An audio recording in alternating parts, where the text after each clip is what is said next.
জন্মদিন পালন করা ইসলামে কতটুকু বৈধ? এটা হচ্ছে ভালো প্রশ্ন।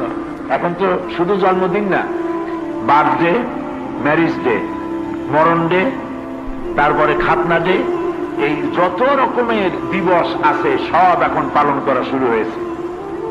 বিশ্বাস করুন, মুসলমানদের জন্য জন্মদিন, বিবাহ দিবস ইত্যাদি পালন করা শরীয়তে এর কোনো ভিত্তি নাই।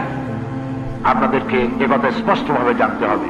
বিশেষ করে শহরে ম্যারিজ ডেটা যে পালন করে, একটু যদি লজ্জা শরম থাকে, নাতি পুতি আছে, বউ আছে, পুত্রবধূ আছে, কোন কোন জায়গায় শোনা যায় পুত্রবধূরা শাশুড়িকে সাজাইয়া আর ছেলেরা বাপের সাজাইয়া তারপরে এক ঘরের মধ্যে দিয়ে দেয়।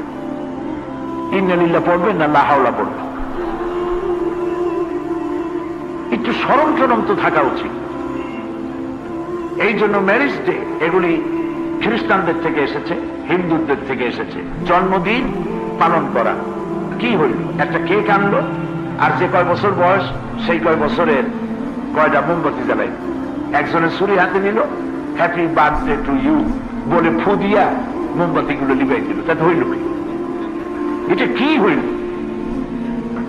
কিছুই হইল। কাজে এগুলি এমনকি মুহাম্মদ রাসূলুল্লাহ সাল্লাল্লাহু আলাইহি সাল্লামের জন্মদিবস, মৃত্যু দিবস পালন করার শরীয়তের কোন সিদ্ধান্ত নাই। আমাদের দেশে যারা এগুলি করে, এগুলি সুস্পষ্ট বিদআত। নবী করিম সাল্লাল্লাহু আলাইহি ওয়াসাল্লাম যেদিন পৃথিবীতে এসেছেন সেই দিন, অথবা যেদিন ইন্তেকাল করেছেন, একই দিন